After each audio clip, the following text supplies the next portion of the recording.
Okay.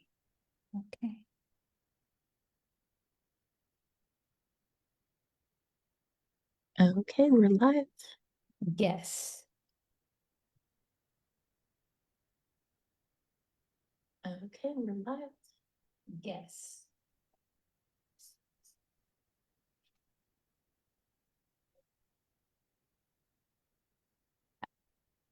Hi, everybody. Welcome back. So good to be here again. I hope you all enjoyed this series. If you were here or if you caught the replay for class 1 and class 2, you've already done a lot. Most people actually, a lot more than most people actually do. So you showed up, you learned about the seasons, you thought about what you want to grow and why. You already actually planned your garden. So that matters more than you know. So today is where we basically get hands on. Today we talk about what happens after you actually plant. Yes, we have done the planting. What happens after that? The daily rhythm of caring for your garden and then harvesting from your garden, how to take care of your plants, especially when something feels a little bit off, and how to think about pests without actually going into a panic mode. So, the name of this class is Grow, Care, and Harvest. And I want to add on tend with love and harvest with joy for this class. So that's the whole point of this. Small, consistent attention, and we are not expecting perfection from us. We are not expecting perfection from the plants. Not we are not even thinking of all the lot of effort. We are just thinking of small, consistent efforts and the way we show up for our garden. Okay. So this is what we're gonna cover today. If you notice, if you actually read through the slides, you will notice that almost everything is about paying attention. Um, it's not just planting, it's about giving attention to your plants. It's about reading your garden. It's about noticing things a little bit early and actually being present. So you really do not need to be an expert at all. You don't need anything special. You just need to show up and actually look. And after this class, you'll actually know what you're looking for. Let's start about something very simple, just checking in with your garden. So I want you to think about something. Think about a plant you've had that actually died. Maybe it was inside, it was a house plant, maybe it was outside. What happened? If you're being really honest, it's just that, we stopped paying attention to it. Life got busy. We forgot to check in. We forgot to water it. We forgot to protect it. We forgot to take care of it. And we noticed something was wrong, but it was a little too late. Maybe a pest got hold of it. Maybe a disease had it, or it just died from lack of watering. So the most important thing that you can do is just show up. I'm not asking you to go to your garden, spend an hour. I'm asking you to spend 5 to 10 minutes in your garden just looking at it. You don't have to do anything at it. You are just observing. You are not fixing anything. Just a few times a week. Consistency beats the big effort. If you go there just once a month and do spend 1 hour in your garden, that is, you will not know what is actually happening in your garden. If you go every day for 5 minutes, you can actually see what is happening and you will catch it early, and that will help you save a lot of hassle. These little check ins are where everything happens, where you catch the plant that is stressed before a pest attacks it. You notice a flower bud forming, you notice a uh, stress in your plant, you notice what is happening in your garden. So when you walk through the garden, you're not fixing it, you're just observing, you're just collecting information. You are maybe you are a detective, not a doctor. You're observing first. So, how many of you check your garden every day? Do you do it every day? Do you do it every few days? Maybe once a week? You can comment in the live in the Facebook. So, okay, yes, we can go there. But what are we actually looking for? Let's talk about what your garden is telling you. So plants communicate. They communicate very well. They just can't talk, but they'll show you everything if you know where to look. The first thing is usually leaf color. A healthy plant has a nice dark green.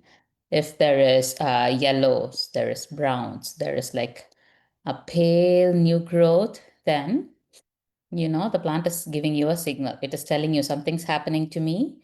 Please pay attention. Whether it's water or it's lack of nitrogen in your soil. So if you notice the yellowing leaf, you can actually correct it before um, it damages the plant. The second thing is posture. If the plant is like nice and upright, it's perfect. If it's drooping, if it's like looking so sad, you can track whether it's, whether if it's a sun issue or is it a transplant shock, whether it's something's eating the roots or something's damaged in the plant. So when you track it, if it did not recover the next day, you can say, hey, that plant is undergoing some sort of stress. Let's figure out what is happening there. The third thing you can track is new growth. Is the plant actively growing? If it's actively growing, then it's happy, it's thriving, it's putting out new leaves. If not, then there is something we need to correct. Maybe it's a soil, maybe it needs some, um, maybe it's lacking something, maybe it needs water, maybe it needs more nutrients. So if you don't actually see, it's very hard to find what is, it's very hard to diagnose if you don't actually notice first. So think of it like collecting information. You can take notes in your phone. You can have a garden journal, or you can just keep it in your mind, and the next day you can take a look at it and figure out. So this happened last summer. I noticed that one of my pole bean was looking stressed, and I did not want to spray anything. This was a brand new garden setup. I know the plants are going to struggle a little bit the first year. So I was watching out for stress signals. And 1 week late, aphids have gotten. So I know the plants were stressed, and aphids love a stressed plant. So yes, they came in. I don't usually spray any pest, anything for pest in my garden. So I was waiting. I did a couple of water sprays, and then it did not recover. So I was waiting for ladybugs to come in, and they finally came. And guess what? They came, they did their job, and the next week, the plant was back to normal. So if you notice, you can figure out what is actually going on and you can plan accordingly. Next, watering. So if you have ever watered your plants on a schedule, like, I will only water my plants on Tuesday morning and Friday morning, no matter what. That's when I have time. Okay, that's totally okay. But that's where most of us start. But your plants don't actually care what day it is, they only know the weather. So if it's like a super hot, dry week in June, and compared to that, a very kind of cloudy day on October, you cannot do the same watering schedule on both days. Depending on the weather, depending on the on the climate, we'll need to change our watering routine. So water more during hot and dry weeks, water more during summer. Check the soil before watering on milder periods. We do have like a heavy rainfall in certain months.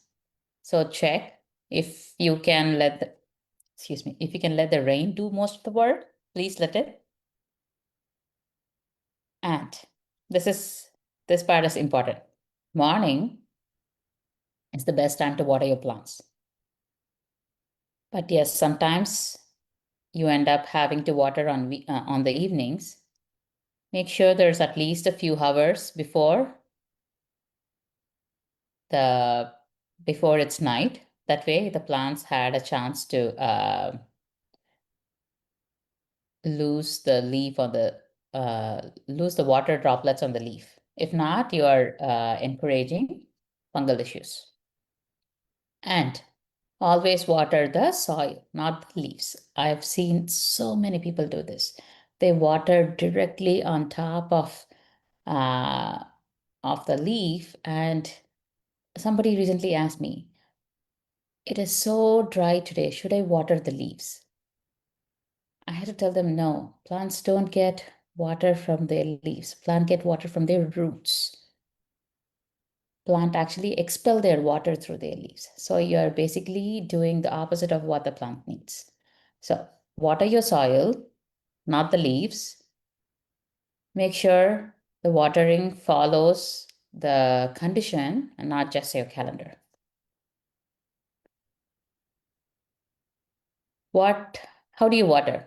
Do you water the leaves or do you water the soil? Or do you check your plants? Do you check the soil before you water? Let me know. One of the things that you can do to reduce the amount of water you use in your garden is mulch. So yes, it's one of those boring things you don't think about until you actually understand what it's doing for your garden. Mulch basically protects your soil from evaporation, from harsh sun, and it cools the roots. It depending upon the weather, like winter now, so it actually keeps your soil warm and your roots warmer. In summer, it does the opposite. It cools your roots and keeps the soil a few degrees cooler than the air temperature. So it's like a blanket. It slows the evaporation. It buffers the soil temperature, and it also protects the roots from temperature swings. And the best part, it suppresses weeds. Fewer weeds mean it reduces less competition for your plants for all the nutrients. And your plants are much more happier and healthier, and you have much less work. So, for a vegetable garden, I really do not like hardwood mulch just because It is too woody. It is when it breaks down, it attracts a lot of bugs, and it utilizes nitrogen for breaking down. So I don't prefer hardwood mulch for vegetable garden, but there are leaf mulches. You can collect the leaves from your trees and then add it as a mulch. There are straw. You can purchase straw. Whenever you're purchasing from a feed store, make sure that there is no seeds. There is no grass seeds in it. Or you can do composted uh, wood mulch. So they are a little bit, they are already broken down, so it will not use up all the nitrogen from your garden, but it's composted and it will provide nutrition to your soil as well as act as a mulch. So don't also, one more thing, when you're spreading mulch on your vegetable garden, don't suffocate your plants. Just make sure there is like breathing room around your stems of the plant. But it needs to cover the soil, not the stem of the plant. Let's talk about something that surprises a lot of gardeners. We have been talking about this a lot, shade as a tool in summer, and using temporary shade cloth or using tall plants as a shade will protect your plants in the full sun. When after end of May, early June, mid-June, we are talking about 95-degree, 100-degree days. And it's so hard that even the plants struggle. So shade cloth or using tall structures as a shade tool is going to be your secret weapon. You don't have to use it all season, uh, just in the summer months. Or another strategy, we've already talked about this, is utilizing plants that love our summer heat and humidity instead. We've already talked about using tall plants like okra and sunflowers as a natural afternoon shade, and positioning your shorter plants like peppers under it so they have shade already. So let's talk about something you want to do before you actually plant. So think of the support structures. Like for example, now is the perfect time. Everybody is like so ready to plant their tomatoes, cucumbers, and everything. So all of these need stakes, need cages, need trellises to plant. So think of your support structure before you actually plant. That way you don't um, end up with tangled stems, or you don't end up breaking your stems when you're actually installing your support structure. I have made this mistake. I'm sure you have made this mistake too. Try putting a tomato cage over a really grown tomato plant is so hard. You'll have to think about not damaging the plant. You have to think about actually putting it inside the cage. It's so hard. It's so much easier when you install the cage and then add the plant inside.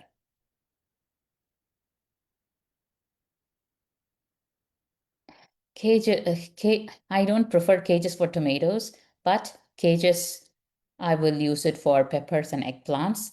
Tomatoes, there are so many other different strategies for staking your indeterminate tomatoes. I love cattle panel trellises. I love arch trellises for tomatoes. Even obelisk trellises works very well. Uh, I have tried Florida weave method.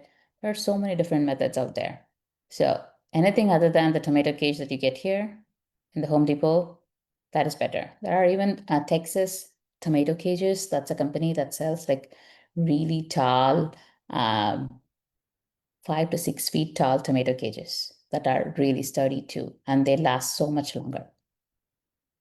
So those are a really great option too. Cucumbers need staking.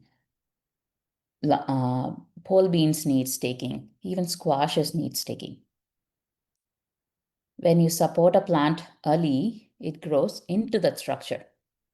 It learns to lean on it, and all that energy that would be used up by the plant and staying upright will be used for producing the food. So that's what we want. We want the plant to be happy and produce food. One thing we need to note when planting and supporting plants is airflow. If you plant too many plants together and not think about the airflow, leaving moisture on leaves, it is ideal for our fungal diseases. When midsummer, we have this crazy high humidity, the plants will not be able to uh, remove the water on their leaves through transpiration. And the water droplets staying on the leaves will invite fungal issues. And tomatoes are known for early blight and late blight in our area. So it is very important to prune your tomatoes and uh, keep them with airflow. So when you prune your tomatoes or when you prune any other plant, don't do it more than 1/3. So the more you prune it, the plant will respond with stress signals. But we do need to prune it a little bit. So about 1/3 of the plant height. That is what um, I recommend. Next, this is going to be the fun one. So harvesting is not just about getting a harvest. It's about telling the plant. It's like it's a way of communicating with the plant. So it's a way to tell the plant, hey, I want more of this. This is especially true if it's a herb. I know it's so scary to harvest a herb plant, um, especially if it's a smaller plant. But the more you harvest a herb, the more it produces. Think about it as a haircut. So the more you cut your hair, the more it grows. And when the leaves, especially for a herb, when the leaves stay on it for too long, the plant uh, bolts and we end up having flowers and the herb loses its fragrance, or it has this pungency that comes with it. It's still edible though. For a fruit, for example, tomato, if you leave a tomato or imagine an eggplant, if you leave the fruit on a plant for a lot longer, what it tells the plant is, hey, I'm done. Your job, the plant's job is to produce a fruit. So it's done with its produce and then it's done. That's it. The biological purpose of that plant is it made a seed. So it's propagated and it starts putting its energy elsewhere. And when you harvest that fruit, it tells the plant, hey, I need to make more. If you don't harvest it, the plant is like, done.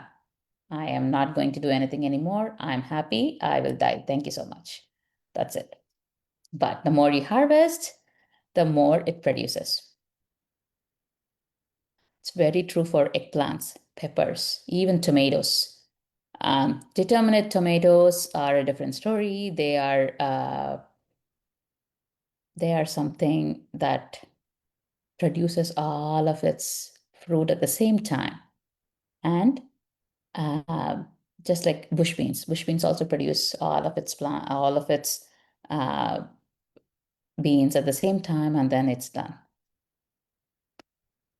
So the more you harvest, it's a signal to your plant. Keep producing more. That will also prevent any pest attack. So one more important thing when you're harvesting it, use a scissors or pruning snips. It's so easy to uh, pull or twist, but it does damage stems and branches, and you will end up inviting pest issues, or if the damage doesn't heal fast enough, we are we might end up getting some fungal issues or even bacterial diseases. So when you're harvesting, use a scissors or a pruning snip. Support a branch with your one hand while the other hand cuts it. Also, if you're moving from plant to plant, it is very important to clean your tools before you move to a different plant. That way, you don't end up having spreading any issues. This is especially true for tomatoes. If one of your plant has any blight, you don't want to spread it to other plants. If you're in doubt, cut the stem, and you can cut the stem on top, and then you can go down just in case if the plant is having any issues.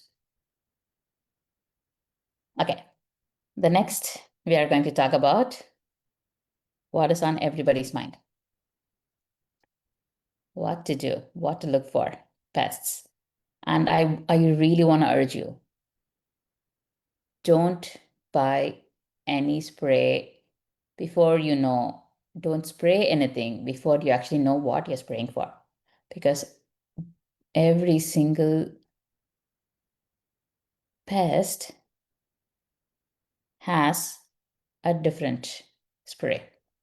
So if you don't know what you're spraying for and you just randomly go to a big box store and find the first thing that's on the aisle, that is not going to help you. That is not going to help the plant. That is not going to help the beneficial insects that love your garden.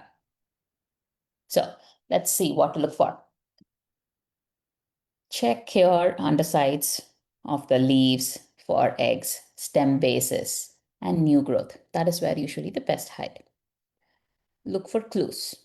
If the plant has like holes, if the leaves have holes, is there a sticky black residue? Are the leaves curling? Or is the plant suddenly wilting? Take a photo of the pest. Now there are like so many tools to identify pests even before you don't have to even refer through books. You just need to take a picture, and you can use your Google Lens to identify the pest. It's super easy now. Some of the common pests I see in our area, if it's they basically attack new growths and flowers. Um, right now, I have a aphid issue on one of my citrus trees. I kept it separate from other trees, so I don't want to infest all my other trees. And I'm waiting for ladybugs to come in. Um, Next big thing is tomato hornworm. They will literally decimate your tomato, pepper, and eggplant in one night. So it's super easy to identify the damage, but you'll have to find it usually in the night. White flies. They usually come like a small white cloud. Spider mites, this is so common for eggplant. They look like a fine webbing under the leaves, and you can see tiny spider-like stuff crawling. And then the big bad guy, squash vine borers. You can see vine collapsing, checking this. You can check the stem for stem base for entry holes. You can keep an eye on the leaves for eggs. There's so many things. But not every bug you see is going to be a problem. There's going to be ladybugs. There's going to be lacewings. There's going to be wasps. You know what? Wasps are such a fun predator. I know we are all scared of wasps, but they eat all the caterpillars that eat our plants. So they are the good guys. Um, so don't disturb them. They are our friends. They are our best friends. If you have like one or two pests, it does not mean it's an infestation. It's just a healthy garden. A healthy garden should have bugs in it. It should have some bad bugs, and the good bugs will come in and take care of them for you. If you don't see any life in your garden, then that is a red flag, which means you don't have an ecosystem there. Okay, what to do about all the pests you see? First, we are going to observe, and then we are going to identify, and then we are going to act gently. First, we are going to do physical. So we are going to handpick caterpillars. We are going to handpick hornworms. And if it's like a large pest, it's easier to handpick. If it's like smaller ones like aphids or mites, we are going to use a strong stream of water. You can remove the affected leaves and then you can dispose of them. Don't compost those leaves because you don't want them hanging out in your garden. You can use sticky traps for whiteflies and fungus gnats, but don't use it for long because the bees are going to get trapped in there as well.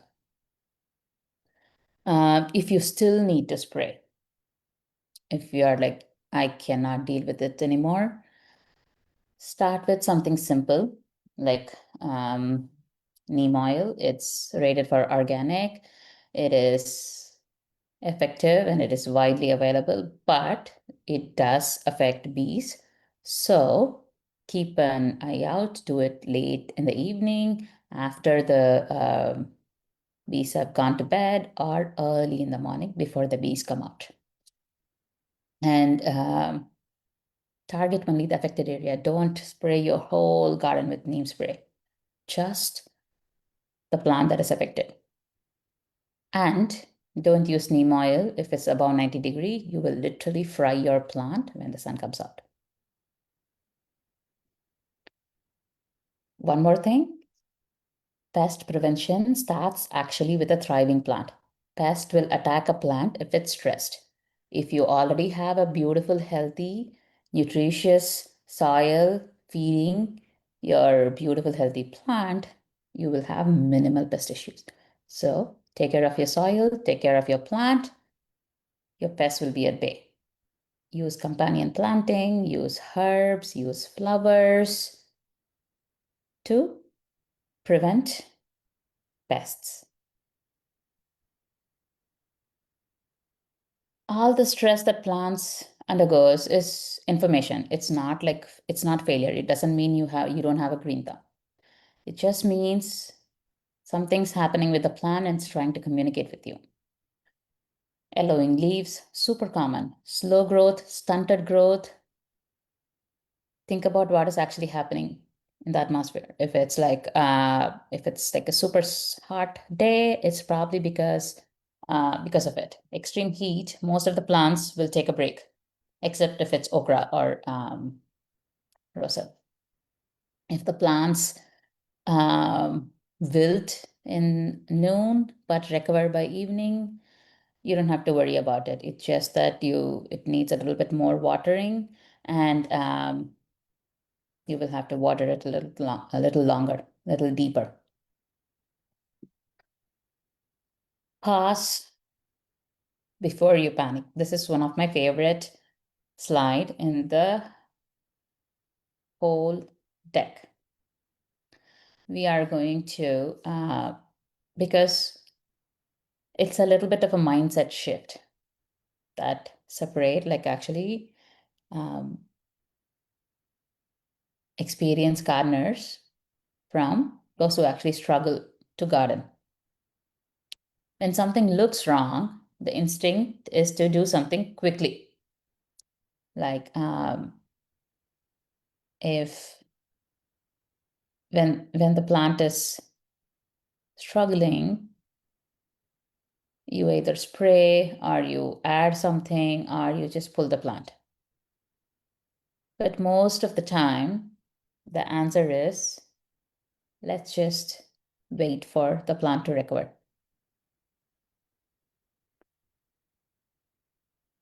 A few yellow leaves doesn't mean the plant is dying. It just means the lower leaves are dying. So the lower leaves are falling off. So it gives more energy to growing on top. If the plant is slow during a heat wave, it just means it's trying to just stay alive and not thrive.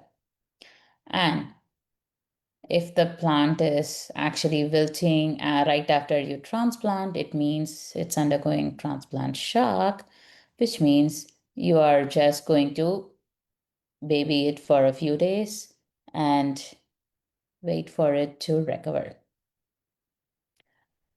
When do you need to investigate it more? When when the wilting persists for longer than a couple of days. So you need to take a look at it. What is happening? Are the roots being chewed by some insect? Or if you're having like a pest spreading across the plant or yellowing spreading across the plant, that means it's dying, it's not intaking any nutrients. If you see the plant that is not growing at all for 2+ weeks, there is something wrong with the plant. It's not taking nutrients. Then you can act.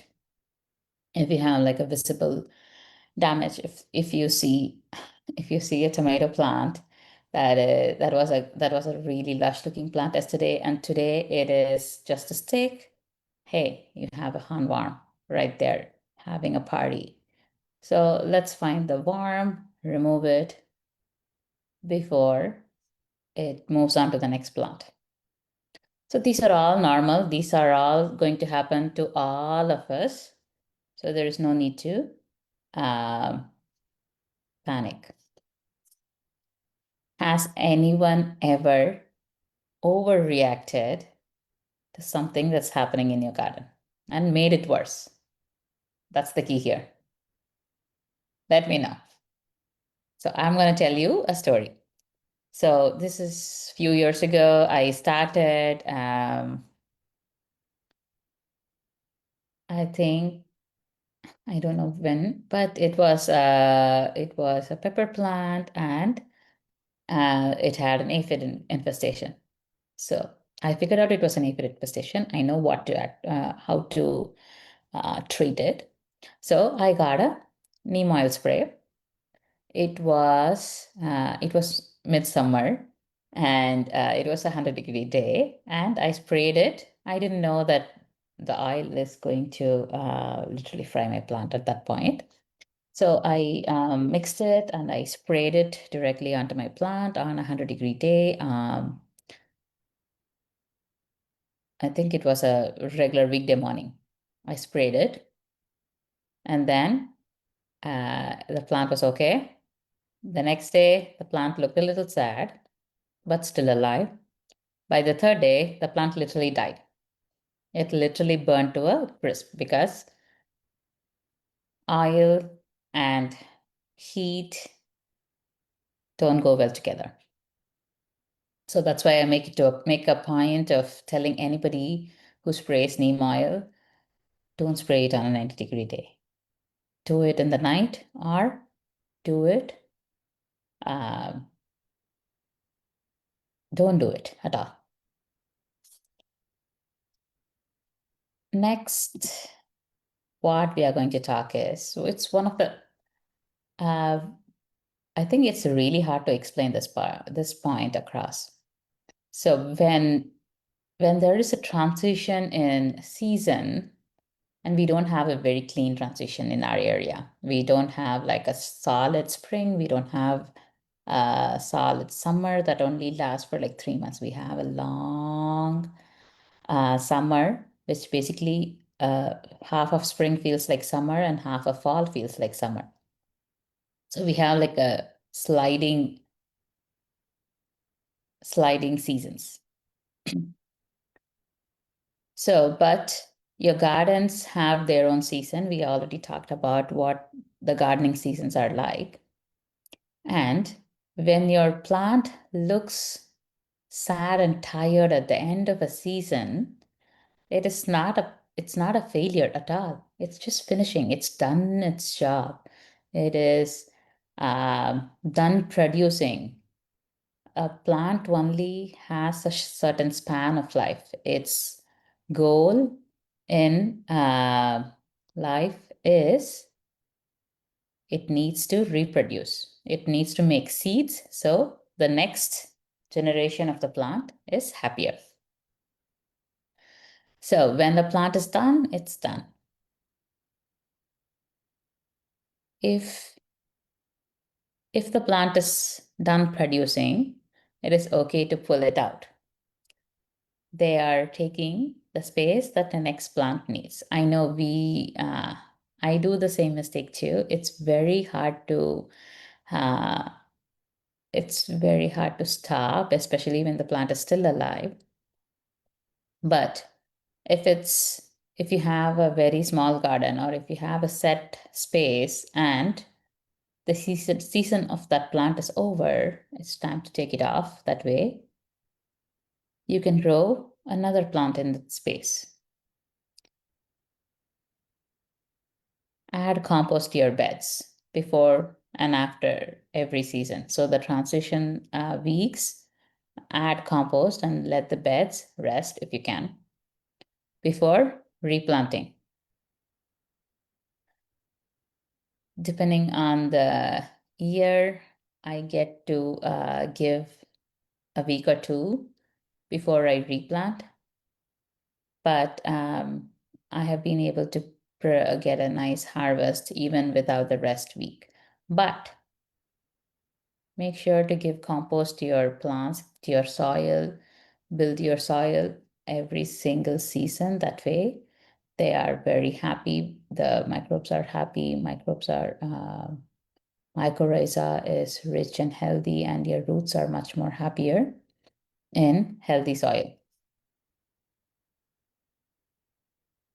When the season is done, we usually have another growing window right there. We can literally grow all year. So this is the time when our gardens are transitioning from end of winter, almost end of winter, to early spring. So if the plant is done, it's okay to take it off because it's taking over space for another plant. If you are ready to plant for your spring, make sure you add compost to your plant and give it much love for the soil too. So our climate, our seasons are sliding. So our winter literally slides into spring and then it slides into summer.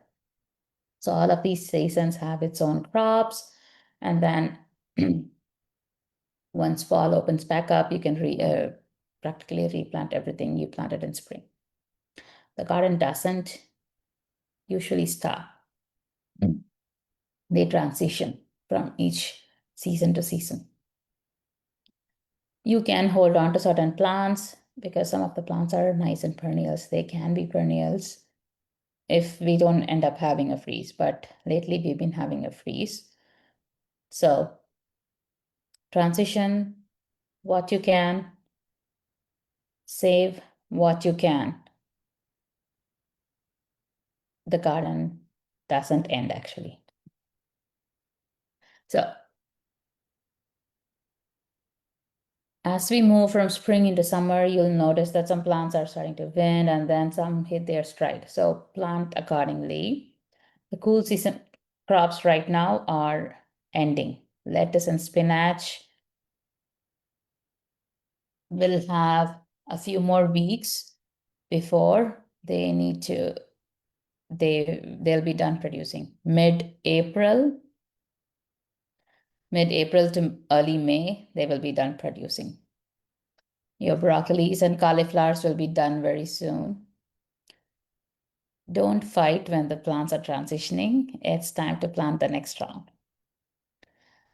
After the warm season, tomatoes, peppers, all the warm season herbs, and then they are going to get going. And then once they are done in June, we will be the heat lovers will take over. The okras and sweet potatoes and southern peas and long beans will take over. And they are basically, they love our summer more than anything. They will thrive when everything else is struggling. And moving on to July and August, these heat loving plants will produce abundantly. And once fall hits again, you can start thinking about spring revival, basically. So we do have very big planting and growing window. And I hope you all have a wonderful growing season this year. So before we wrap up, I just wanted to share a few more resources. If you have not had a chance to take this gardening persona quiz, it's up in my website. It's a fun 3-minute quiz where you will kind of answer a few questions and it will help you figure out what kind of gardener you are. I have a few fun alliteration with the personas. It's like family forager, time tight, tiller, space, star, sprouter. Depending on it, you can figure out. I'll have resources for that particular persona. Then you can sign up for my newsletter in my website. I usually send out weekly weekly email and just uh, about what is going on in the garden, what is going on in the podcast, and everything. You can find my podcast in both Apple Podcasts and Spotify. It's also populated in YouTube. So, what is next? So, I have a new 6-week series that is for beginner gardeners who want actual community and support for the whole 6 weeks. It's starting next week. I have the details in my Facebook page and Instagram. You can find it there.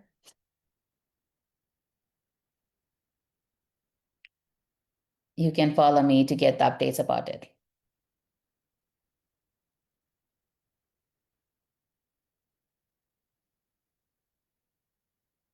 If you're watching, not a lot of people are live right now.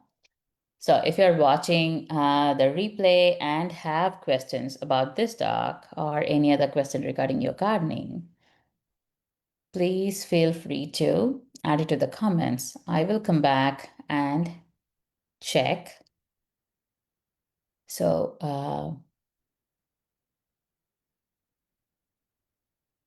I will come back and answer all your questions there.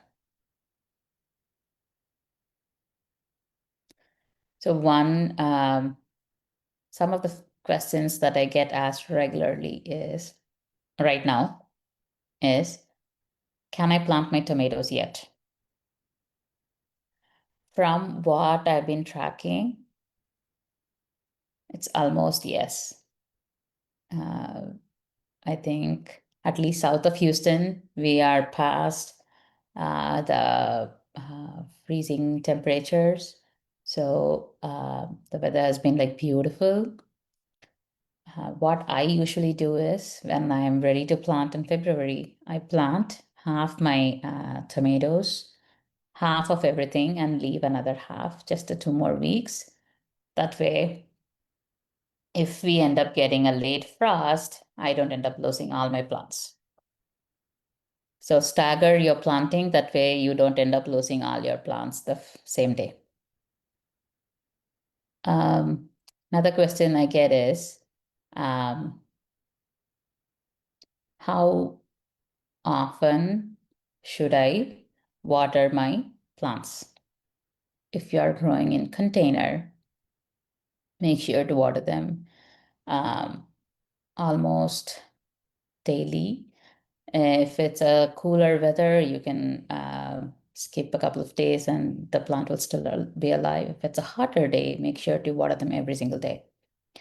Um, just stick your finger into the soil and check if it needs, if it's dry, you can water.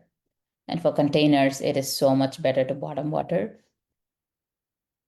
than top water because that way you will ensure the plant is getting soaked properly. Um, One other question I get asked is how should I fertilize my vegetable plants? That's going to depend on your setup. If you have already added compost, you will not need much fertilizer, but I still like to add a little bit of fertilizer when I plant the transplants. So after that, it's going to depend on your setup. If the plant is actively growing, it might not need any fertilizer until it's ready to flower and fruit. Use an organic, safe, good quality fertilizer. That way, um, the plants are happier, healthier, and you'll have minimal pest issues and it'll produce more. And if you see any curling, somebody chomping your tomato plant, look for the caterpillars with the black light. I know it's so crazy.